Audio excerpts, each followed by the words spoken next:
বিওএম অর্থাৎ bank of মহারাষ্ট্রের তরফ থেকে বিজ্ঞপ্তি জারি হয়েছে, কিন্তু এখানে তোমাদের পোস্টিং ওয়েস্ট বেঙ্গল সহ বিভিন্ন জায়গায় তোমাদের পোস্টিং হবে, সেটা তোমরা দেখতেই পাচ্ছ। যেমন ওয়েস্ট বেঙ্গলে তোমাদের কলকাতাতে পোস্টিং পেয়ে যাবে, আসামের গুয়াহাটিতে পোস্টিং পেয়ে যাবে, এছাড়া তোমাদের তেলেঙ্গানা থেকে শুরু করে বিভিন্ন রাজ্যে তোমরা দেখতে পাচ্ছ যেখানে তোমাদের পোস্টিং হয়ে যাচ্ছে। অর্থাৎ নিশ্চিন্তে থাকো, ব্যাংক অফ মহারাষ্ট্রতে তোমরা প্রত্যেকে আবেদন করতে পারবে, অল ইন্ডিয়া প্রত্যেক প্রার্থীরাই আবেদন করতে পারে। এবার যারা তোমরা ত্রিপুরা থেকে দেখছো, তোমাদের বলে রাখি যে তোমাদের এর মধ্যে যে কোনো একটা স্টেটে তোমাদের অ্যাপ্লাই করতে হবে এবং সেখানেই তোমাদের সিটি চুজ করতে হবে, যেখানে তোমাদের এক্সাম সেন্টারটাও পেয়ে যাচ্ছ এবং তোমরা জব লোকেশনটাও পেয়ে যাচ্ছ। এখানে দেখো আর কি কি বলা হয়েছে। এই যে নিয়োগটি করা হচ্ছে এটা কিন্তু কোনো কন্ট্রাকচুয়াল চাকরি নয়, এটা সম্পূর্ণ একটি স্থায়ী চাকরি। এখানে তোমাদের যে দেখো তোমাদের আবেদন কবে থেকে শুরু হয়েছে কি বৃত্তান্ত দেখো, 13ই আগস্ট থেকে তোমাদের আবেদন শুরু হয়েছে, 30শে আগস্ট হচ্ছে আবেদনের শেষ তারিখ। অনলাইনে তোমাদের আবেদন করতে হবে এবং এখানে তোমাদের কমপ্লিট রেজিস্ট্রেশন করতে হবে। রেজিস্ট্রেশন করার জন্য কি কি প্রসেস থাকবে, তার জন্য কি কি পিডিএফ তোমাদের প্রয়োজন যেগুলো তোমাদের আপলোড করতে হবে, যেখানে দেখো তোমাদের রিজুম আপলোড করতে হবে, মানে বায়োডাটা ফর্ম তোমাকে আপলোড করতে হবে। ঠিক আছে, কোন ক্যাফে থেকে একটা বায়োডাটা তৈরি করে নেবে, সেই বায়োডাটা তোমাদের পিডিএফ এ আপলোড করতে হবে।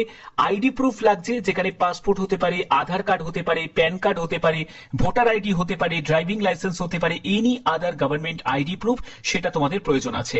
এরপরে হচ্ছে ডেট অফ বার্থের সার্টিফিকেট অথবা তোমাদের 10th এর সার্টিফিকেট বা 10th এর তোমার অ্যাডমিট কার্ড হলেও হয়ে যাবে। এখানে তোমাদের এডুকেশন কোয়ালিফিকেশন একেবারে মাধ্যমিক থেকে শুরু করে উচ্চ মাধ্যমিক যা তোমার যোগ্যতা আছে সেই যোগ্যতার নিরিখে তোমাদের আবেদন করতে হবে। এছাড়া তোমাদের কাস্ট সার্টিফিকেট থেকে শুরু করে পিডব্লিউডি সার্টিফিকেট যদি থাকে সেটাও তোমাদের লাগছে। আবেদন করার জন্য তোমাদের ডকুমেন্টস হিসাবে যেগুলো তোমাদের লাগছে সেগুলো তো তোমাদের বললাম, এবং কি কি তোমাদের প্রয়োজন দেখো, ফটোগ্রাফ লাগছে, সিগনেচার লাগছে, লেফট থাম্ব ইমপ্রেশন লাগছে এবং হ্যান্ড রিটিং ডিক্লারেশন সেটাও তোমাদের প্রয়োজন হচ্ছে।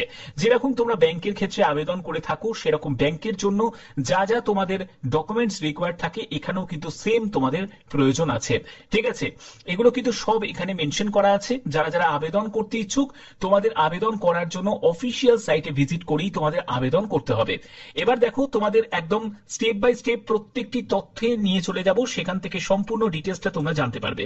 এখানে প্রথমে তোমাদের বলে রাখি যে সিলেকশনের জন্য একটি তোমাদের অবজেক্টিভ টেস্ট তোমাদের নেওয়া হবে, যেখানে এক্সামিনেশনের ক্ষেত্রে তোমাদের ইংলিশ, কোয়ান্টিটিভ অ্যাপটিটিউড, রিজনিং এর উপর এবং প্রফেশনাল নলেজের উপর তোমাদের কোশ্চেন থাকবে। এখানে দেখতেই পাচ্ছ, এবং 150 নম্বরের টোটাল তোমাদের পরীক্ষা হচ্ছে, 2 ঘন্টা তোমরা সময় পাচ্ছ। ওকে, এখানে তোমাদের পরবর্তী আর কি কি বলা হয়েছে, পরবর্তী হচ্ছে তোমাদের একটি প্রবেশন পিরিয়ড থাকবে এবং বেতন লেভেল যথেষ্ট ভালো। তোমরা দেখতেই পাচ্ছ 64,820 টাকা হচ্ছে তোমাদের স্টার্টিং স্যালারি, এবং সঙ্গে তোমাদের ডিএ, এইচআরএ এবং তোমাদের সিসিএ থেকে শুরু করে মেডিকেল অ্যালাউন্স তোমাদের সম্পূর্ণ সুযোগ সুবিধা তোমরা এখানে পেয়ে যাবে। এছাড়া দেখো তোমাদের জয়নিং, ট্রেনিং এখানে সব ডিটেলসটা দেওয়া আছে। এজ লিমিটের ক্ষেত্রে বলাই হয়েছে যে 31/7/2025 হিসাবে তোমাদের এজ ক্যালকুলেট করতে হবে। এখানে এসসি এসটি যারা ক্যান্ডিডেট তারা বয়সে 5 বছর ছাড় পাবে, ওবিসি যারা ক্যান্ডিডেট তারা বয়সে 3 বছর ছাড় পাবে। এছাড়া যারা পিডব্লিউবিডি ক্যাটাগরি থেকে তোমরা এসসি এসটি, ওবিসি বা জেনারেল ইডব্লিউএস থেকে বিলং করছো, তোমাদেরও কিন্তু আলাদাভাবে এজ রিল্যাক্সেশন আছে। অবশ্যই তোমরা সেটা একবার চেক আউট করে নেবে। এবং তোমাদের ন্যাশনালিটি অবশ্যই দেখতেই পাচ্ছ সিটিজেন অফ ইন্ডিয়া, অর্থাৎ ভারতীয় নাগরিক হলেই তোমরা প্রত্যেকে এখানে এলিজিবল আছো। ওকে, এখানে দেখো আর কি কি বলা হয়েছে। এখানে তোমাদের যে জব ডেসক্রিপশন গুলো দেওয়া হয়েছে, অর্থাৎ তোমাদের কি টাইপের কাজ করতে হবে, এটা যেহেতু তোমাদের একদম অফিসিয়াল স্কেলে নিয়োগ করা হচ্ছে, এখানে তোমাদের এজ হচ্ছে ন্যূনতম 22 বছর বয়স হতে হবে এবং ম্যাক্সিমাম 35 বছরের মধ্যে তোমার বয়স হতে হবে। এটা হলো যারা জেনারেল প্রার্থী তাদের ক্ষেত্রে বয়সটা বলা হয়েছে, এবং যারা এসসি এসটি ওবিসি তারা যেরকম রিল্যাক্সেশন পাবে সেরকম তোমাদের রিল্যাক্সেশন থাকবে। এবং পরবর্তী হচ্ছে তোমাদের দেখো কোয়ালিফিকেশনের ক্ষেত্রে যে কোনো শাখায় গ্র্যাজুয়েশন যদি করে থাকো অ্যাপ্লাই করতে পারবে, 60% তোমার নম্বর থাকতেই হবে গড়ে। যদি তুমি এসসি এসটি ওবিসি পিডব্লিউবিডি ক্যাটাগরি থেকে বিলং করে থাকো তোমাদের ক্ষেত্রে 55% নাম্বার থাকলেও তোমরা এলিজিবল আছো। এখানে তোমাদের ডিজারেবল মানে অগ্রাধিকার দেওয়া হবে, যদি তোমার সিএমএ, সিএফএ বা আইসিডব্লিউ এর যদি কোনো সার্টিফিকেট থাকে তুমি অগ্রাধিকার পেয়ে যাবে।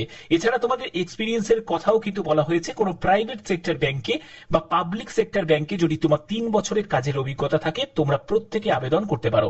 এখানে এখানে তোমাদের যে পোস্টে নিয়োগটি করা হচ্ছে সেটা জেনারেলিস্ট অফিসার পোস্টে নিয়োগ করা হচ্ছে, অর্থাৎ জিও পোস্টে নিয়োগ করা হচ্ছে।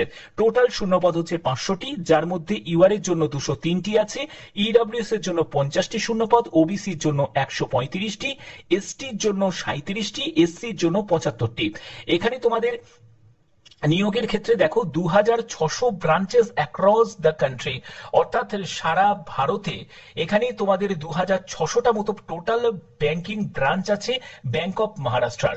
তো সেই সব বিভিন্ন জায়গায় তোমাদের কিন্তু পোস্টিং হচ্ছে। এবং দেখো 13ই আগস্ট থেকে আবেদন শুরু হয়ে গেছে, 30শে আগস্ট পর্যন্ত প্রত্যেকে তোমরা এখানে আবেদন করতে পারো। যারা যারা আবেদন করতে ইচ্ছুক তারা চটপট আবেদন করে দিও, খুব ভালো একটি সুযোগ যদি তোমরা আবেদন করতে চাও। তো এখানে সম্পূর্ণ ডিটেলসটা তোমাদের কাছে তুলে ধরলাম। এবং তোমাদের বলে রাখি, যারা যারা তোমাদের সার্টিফিকেট ক্ষেত্রে তোমাদের সেন্ট্রাল ফরম্যাটের সার্টিফিকেটই কিন্তু প্রয়োজন। তবে সেন্ট্রাল ফরম্যাটের যে সার্টিফিকেটটা প্রয়োজন সেটা কিন্তু তোমাদের যখন ডকুমেন্ট ভেরিফিকেশন হবে তখন কিন্তু তোমাদের অরিজিনাল সার্টিফিকেট গুলো লাগছে। দেখো তোমাদের কি লাগছে, দেখো print out of valid interview যে কল লেটার সেটা তোমাদের লাগবে, system generated print out online application form সেটাও তোমাদের লাগবে। এগুলো সবই কিন্তু ডিভির সময় লাগবে। ডেট অফ বার্থের প্রুফ থেকে শুরু করে বাদ বাকি যা যা বলা আছে সব কিন্তু তোমাদের রেডি রাখতে হবে।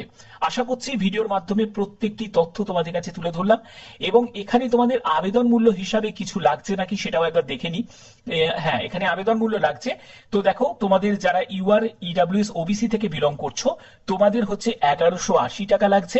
এসসি, এসটি, পিডব্লিউবিডি ক্যাটাগরি থেকে যারা বিলং করছো তাদের 118 টাকা লাগছে।